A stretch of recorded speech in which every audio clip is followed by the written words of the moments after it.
কমেন্টে এটা লেখা ছিল যে তোমাকে কে ইনভাইট করেছে আর তোমাকে কে পারমিশন দিয়েছে ভিডিও করার, মানে ওখানে কিন্তু আমি গেছি সেটার প্রবলেম না। ও আচ্ছা, এখন আমি কিছুই বলিনি যে আমার গায়ে হাত দেওয়া হয়েছিল কেন ব্যারাকপুরে থাকাকালে।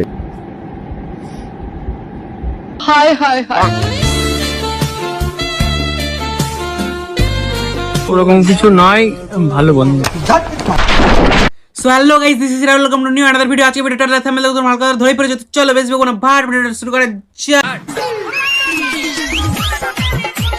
ওরকম কিছু নয়, ভালো বন্ধু। না মানে আমি সামান্য কম্পিউটার এক্সামের জন্য দুদিন ব্রেক নিয়েছি, দুনিয়া এদিক থেকে ওদিক হয়ে গেছে। কি ব্যাপার, কি হয়েছে? একদিকে স্যান্ডে লাইভে এসে সায়কের ওটা ছেঁড়ার গল্প দিচ্ছে, জবরদস্তি করার জন্য ওটা সেই তৎক্ষণাৎ যেহেতু ওর আনকাট ছিল ওর ছিঁড়ে গেছে।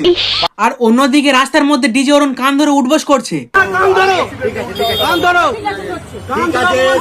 বলছি কাকা তুমি সবাইকে বলে বেড়াতে না? भाड़ में जाए भाड़ में, এখন তো দেখছি সবাই মিলে তোমাকে ভাড়মে পাঠিয়ে দিচ্ছে। भाड़ में जाए भाड़ में। আবার এত কিছুর মধ্যে শুনছি নাকি প্রীতির গালে চরমারার ভিডিও ভাইরাল হচ্ছে।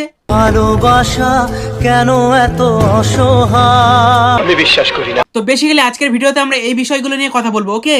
আমি এরকম হাসি কেন? আমি কষ্ট লুকানোর জন্য হাসি, যাতে আমার কষ্টকে বুঝতেই না, বিশ্বাস করো আমি এত দুঃখের কথা শুনে সত্যিই ভেবেছিলাম এই ছেলেটা কষ্টে আছে। যাতে আমার কষ্টকে বুঝতেই না। এছাড়া এর আগের ভিডিওতেও এর সাপোর্টে কথা বলেছিলাম, কিন্তু ওই যে ওটাই আমার সব থেকে বড় ভুল ছিল। কেন? আর তোমরা তো সবাই জানো কিছুদিন আগে বংরন একটা ভিডিও আপলোড করে এবং সেখানে বলে তার সঙ্গে নাকি টর্চার করা হয়েছিল। আমার বাজেভাবে টর্চার করা হতো, আমায় বাজেভাবে টর্চার করা হয়। এছাড়াও তার গায়ে নাকি হাতও তোলা হয়েছিল।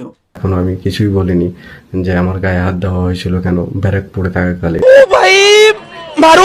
হ্যাঁ মানে ব্লগাররা সোশ্যাল মিডিয়ায় ট্রেন্ড থাকার জন্য নিজেদের মধ্যে ঝামেলা করতেই পারে সেটা তো জানতাম, কিন্তু এদের মধ্যে যে এত সুন্দর অ্যাক্টিং করে সেটা এদের না দেখলে জানা যেত না। আমার গায়ে হাত দেওয়া হয়েছিল কেন ব্যারাকপুরে থাকাকালে। বলছি রন্দা, মানলাম তোমার গায়ে হাত দেওয়া হয়েছিল, কিন্তু তোমার বাড়িতে থেকে তোমার বউয়ের গায়ে হাতটা কে দিল? দরকার হলে ভিডিও ফুটেজও আছে, সেটাও শেয়ার করবো। আরে আমার কাছেও ভিডিও ফুটেজ আছে, এই দেখো। ভালোবাসা কেন এত অসহায়? মানলাম খাতায় কলমে ওটা তোমার বউ, তা বললে গালে ওটা কিসের ছাপ? मजाक हो रहा है, एक सेकंड यार, मजाक हो रहा है। বলছি তুমি কিছুদিন আগে বলেছিলে না প্রীতি তার এক্স এর উপর কেন অ্যাকশন নেয় না?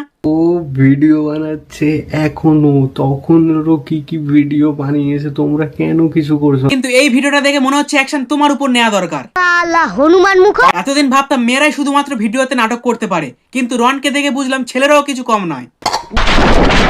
তো রনদা বলছিল না যেদিন ঝামেলা শেষ হয়ে যাবে সেদিন সবকিছু ডিলিট করে দেবে। দিনকার আমাদের সবকিছু শেষ হবে, আমি অন ভিডিওতে বলছি যে আমাদের পুরনো যা স্মৃতি আছে আমি সবকিছু প্রাইভেট না ডিলিট